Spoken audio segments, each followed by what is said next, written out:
ગુજરાતમાં આપણે વાત કરીએ કે એઆઈએમઆઈએમને ફાયદો કેવી રીતના થાય. ગુજરાતમાં સ્થાનિક સ્વરાજ્યની ચૂંટણીની જાહેરાત થઈ ગઈ અને 26 એપ્રિલે મતદાન થવાનું છે. પરંતુ એ પહેલાં બધી જ રાજકીય પાર્ટીઓ ગુજરાતની અંદર સક્રિય થઈ ગઈ છે. આ વખતે એવું લાગી રહ્યું છે કે ગુજરાતની અંદર ત્રિપાંખ્યો નહીં પરંતુ મહાજંગ થવાનો છે.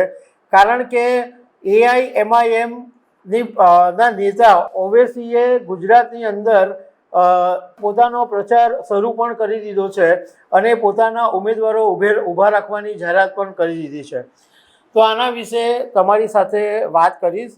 મારું નામ રાજેશ શાહ છે અને તમે જોઈ રહ્યા છો ગુજરાતના સૌથી મોટા ડિજિટલ ન્યૂઝ પ્લેટફોર્મ ખબર છે.com. આમ વર્ષો પહેલાં ગુજરાતની અંદર જો કોઈ લડાઈ થતી હતી તો બે જ પાર્ટીઓ વચ્ચે થતી હતી, એક ભાજપ અને કોંગ્રેસ. એ સિવાયની કોઈ પાર્ટીનું ખાસ વર્ચસ્વ નહીં હતું. પરંતુ આ વખતે આમ આદમી પાર્ટી ઘણા સમયથી ઘૂસી ગઈ છે અને હવે એઆઈએમઆઈએમના અસદુદ્દીન ઓવૈસીએ પણ જાહેરાત કરી છે કે ગુજરાતની 5 મહાનગરપાલિકા, 10 નગરપાલિકા અને જિલ્લા પંચાયત, તાલુકા પંચાયત એમ બધું મળીને તેઓ 630 ઉમેદવારો પોતાની પાર્ટીના ઊભા રાખશે. અને આજે એમની ખાનપુર વિસ્તારમાં સાંજે એક સભાનું આયોજન પણ કરવામાં આવ્યું છે. એટલે સત્તાવાર રીતે ઓવૈસીએ ચૂંટણી પ્રચારની શરૂઆત પણ કરી દીધી છે. હવે ગુજરાતમાં આપણે વાત કરીએ કે એઆઈએમઆઈએમને ફાયદો કેવી રીતના થાય, તો લગભગ અંદાજ મુજબ 70 લાખથી વધારે વસ્તી ગુજરાતમાં મુસ્લિમ લોકોની છે. અમદાવાદની અંદર 48 વોર્ડમાંથી 12 વોર્ડ એવા છે કે જેમાં મુસ્લિમ સમાજનું વર્ચસ્વ છે.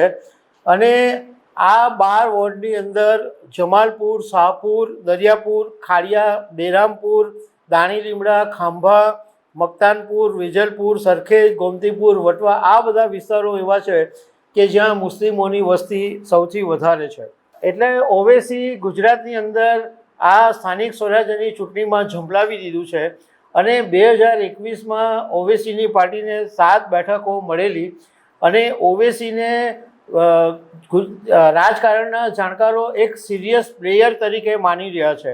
એઆઈએમઆઈએમની ગુજરાતમાં એન્ટ્રીથી રાજકારણ પર શું અસર થાય, તો એના વિશે રાજકારણના જાણકારોનું કહેવું એમ છે કે અસદુદ્દીન ઓવૈસી છેલ્લા ઘણા સમયથી રાજકારણમાં જબરદસ્ત સક્રિય છે. હમણાં તાજેતરની અંદર મહારાષ્ટ્રમાં બીએમસીની ચૂંટણી થઈ તો એમની પાર્ટીએ ખાસા એવા ઉમેદવારોએ જીત મેળવી અને ઘણા બધા વોર્ડની અંદર એમના કોર્પોરેટરો બન્યા. એટલે ગુજરાતમાં એમણે 2021માં 7 બેઠકો મેળવેલી, પણ આ વખતે વધારે બેઠકો કદાચ મેળવવાનો એમનો પ્રયાસ હોઈ શકે છે.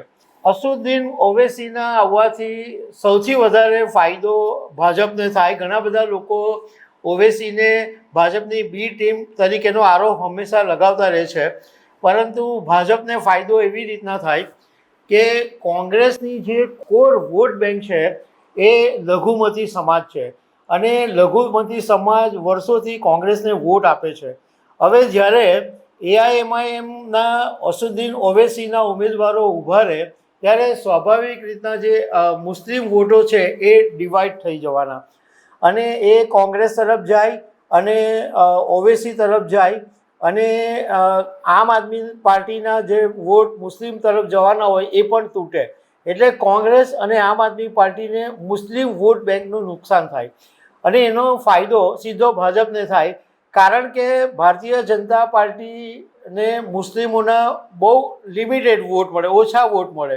એટલે જેટલા વોટ તૂટે એનાથી ભાજપને ફાયદો થાય.